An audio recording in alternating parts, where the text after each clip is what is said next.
This spring, word began to circulate in Washington that the House Oversight Committee, under its new chairman, Congressman Jamie Comer, had discovered criminal behavior after reviewing thousands of pages of the Biden family's bank records. Now, publicly, to the extent they responded at all, the White House dismissed the investigation as, of course, politically motivated. In any case, irrelevant. Hunter Biden was an adult, so his business dealings had nothing at all to do with his father, in this case, the President of the United States. But in private, everybody understood it wasn't quite that simple. There has long been overwhelming evidence that Joe and Hunter Biden's financial lives are not separate at all, but deeply intertwined. On Hunter Biden's laptop, there's a suggestion that the two of them even at one point shared a bank account. And of course, Hunter Biden wrote himself that he kicked back cash from his foreign business deals to his father. He wrote that bitterly. So the Oversight Committee's investigation was potentially a disaster for the White House, a scandal, possibly even the prelude to criminal charges. So in order to get ahead of all of that, Joe Biden's handlers did the one thing they could do. They set up an MSNBC interview to preemptively whitewash whatever Jamie Comer might find. Here's the results of that. This aired on May 5th. Sir, there is something personal that's affecting you. Your son, while there's no ties to you, could be charged by your Department of Justice. How will that impact your presidency? First of all, my son's done nothing wrong. I trust him. I have faith in him. And it impacts my presidency by making me feel proud of him. Okay, time for the master class. Holy crap, guys. These senile idiot. Can you believe what he just said? I support him all the way, even though we've all seen many of us has seen what's been on that laptop. Holy shit. Yeah, okay. For free, you can audit it. Here it goes. Sir, showing appropriate respect, says the shill, there is something personal that's affecting you. Note the wording. Personal, not of public concern, nothing law enforcement might be interested in, but personal, a sad family tragedy. That's the framing. And then this, a sentence choreographed to the letter. Your son, while there's no ties to you, could be charged by your Department of Justice. Got that? Well, there's no tie to you. So the answer is, in fact, in the question. Whatever Hunter Biden goes down for, and we know he is going to be charged because MSNBC said so, but when that happens, that's Hunter's problem. It's got nothing to do with Joe Biden. Rest easy, America. 5 days later, the Oversight Committee released its findings, and they were, in fact, devastating. Quote, bank records show the Biden family, their business associates, and their companies, their many companies, received over $10 million from foreign nationals and their related companies, the committee wrote.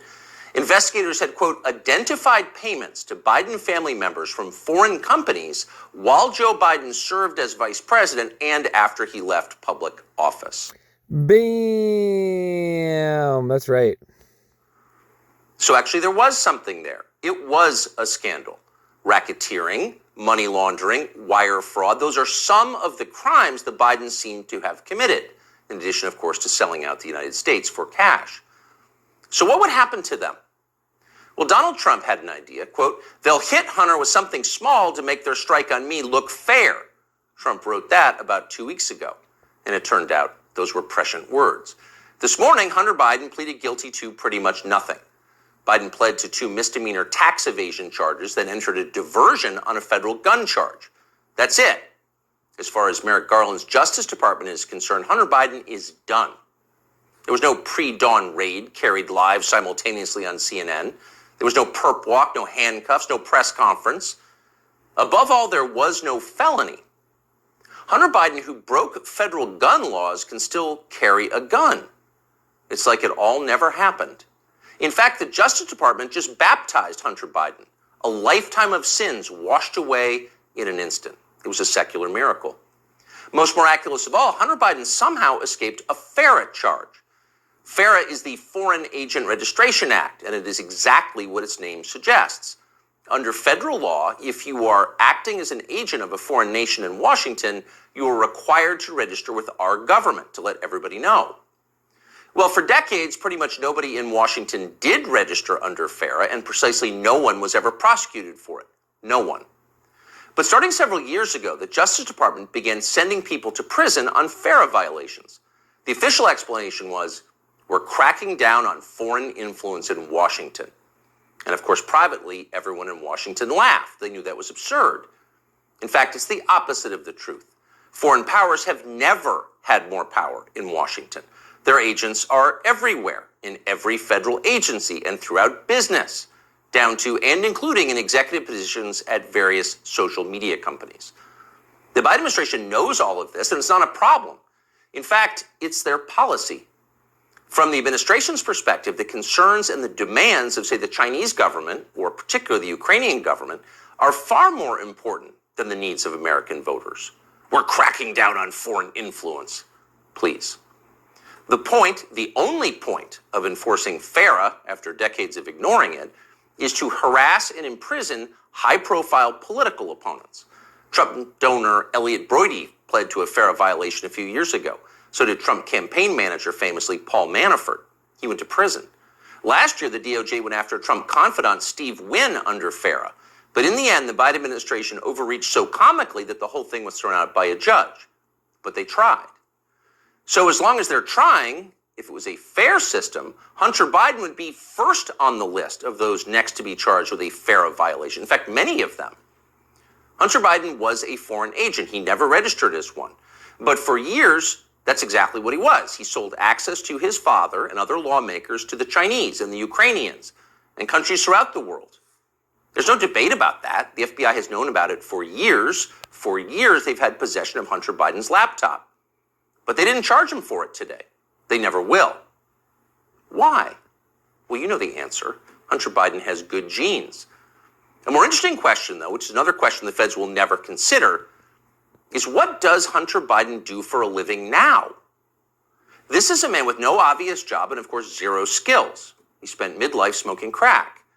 Yet somehow he's managed to live pretty well despite rising inflation. He's been living in big houses in the costliest residential neighborhoods in the world. He's been paying his stripper baby mama $20,000 a month in child support. And he has retained a team of the most expensive lawyers in the country who spend quite a bit of time sending threatening letters to anyone who asks questions about how they're being paid. We can confirm that firsthand. So again, what does Hunter Biden do for work? That's a fair question. And tonight we have the answer. For years, Hunter Biden was an influence peddler. Now, Hunter Biden is a self-actualizer. He self-actualizes for a living. He gets in touch with himself, his feelings, and he follows his muse. Here he is explaining his new vocation in a 2019 ABC News interview. This is new. Yeah. Studio. Yeah. But now he's opening the doors to a place never captured by a paparazzi's lens. His refuge, an art studio where he finds solace in painting. What's the goal eventually? No goal. That's the perfect part about it. It literally keeps me sane. His refuge, far from the paparazzi's lens. In other words, we're not the paparazzi, we're ABC News. What's the goal of this? Your refuge. There's no goal, he says, grinning with those fake teeth. It just keeps me sane. But actually, there was a goal. And if you didn't know what a virtuous person Hunter Biden was, you might think it looked a lot like money laundering. 2 years after that interview, Hunter Biden was selling prints of his art. And to be clear, just the prints, not the, quote, art itself, but effectively photocopies of it for $75,000 a pop. Apparently, Hunter Biden moved 5 of these repros in just days. That's $375,000 in less than a week for signing copies of your fake art. As for the paintings themselves, childish self-indulgent blots, those sold for $500,000 apiece. So the question is, who bought them and why? It'd be interesting to know. There's a story there for sure, but of course we have no right to know. There's no public policy implication. It's not like Hunter Biden's finances have anything to do with his father's finances. Meanwhile, once his father did become president, corporate publisher Simon & Schuster lined up as well to pay Hunter Biden's bills. According to news reports, Simon & Schuster gave Hunter Biden millions of dollars for his highly selective account of his wholly unaccomplished life. And then the publisher lined up brainless celebrity endorsers like Dave Eggers and Stephen King to promote it.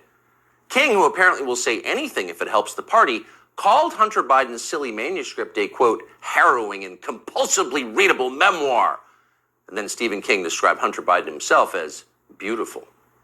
Needless to say, the book sold miserably, but Hunter Biden got to keep the millions, and that was the point. And so on. This kind of thing apparently happened a lot.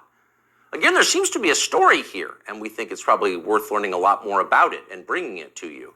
In the coming weeks, we will. In the meantime, though, the question is, what can we learn from Hunter Biden's plea deal today? First off, the obvious. For the children of the people in charge, there are no penalties. There are only upsides. They're princelings. They can do what they want. You are not. Therefore, you can't. So don't get any ideas about cheating on your taxes or violating federal gun laws unless you want to celebrate next year's Father's Day through the glass in the visitor's room. The rules definitely apply to you, including rules you don't yet know exist. But there's also a deeper lesson here, a more disturbing one. What we're watching through Hunter Biden's life and through the Biden administration, now entering its third year, is the total inversion of virtue. What was once considered admirable is now derided as stupid, if not racist. That would include achievement, intelligence, honesty, self-control, humility. Those are features of the old America. Those were yesterday's virtues. They are gone. In their place, all that we once considered contemptible and repulsive, we're told to worship that now. Here's a small example, but we think a revealing one. In addition to his many other sins, Joe Biden has hired what has to be the single dumbest, nastiest, most dishonest, most ridiculous person he could possibly find for the very public position of White House press secretary. There's a point to it, of course. It was a humiliation exercise. It was designed to degrade the country and dispirit the rest of us. That's the White House press secretary? Shut up! But here's the thing. The White House press secretary herself has no idea why she's in the job. She thinks she's amazing. Here she is in a clip we just saw. A year in this role, there's been a couple of things that has made me incredibly proud. Many things that made me incredibly proud to be at that podium during this historic moment. Again, this is a historic administration. I'm a historic figure, and I certainly walk in history every day. I'm a historic figure. Oh man, we're coming to the end of this episode, guys. That was released today. Well, I guess it was yesterday, June 20th, 2023. Tucker Carlson. Anyways, this is Irnieracing News. Let's finish her up. Imagine saying that. I'm a historic figure, but she does. And she says it in a burst of sincere self-congratulation, marked by her signature bad grammar. Illiterate, but proud. Of course she's proud. Karine Jean-Pierre is now a historic figure, just like Hunter Biden is now an important artist. It makes you feel stupid for going to work. Yeah. I mean, I'm an artist too, guys, but I've sold paintings for $200 or $300 and $400 and $500 for paintings. So, if anybody's looking for some art, it's all, and that's the original art. That's not the print. It's not a print. So you can just contact me. Have a good one, guys. Peace.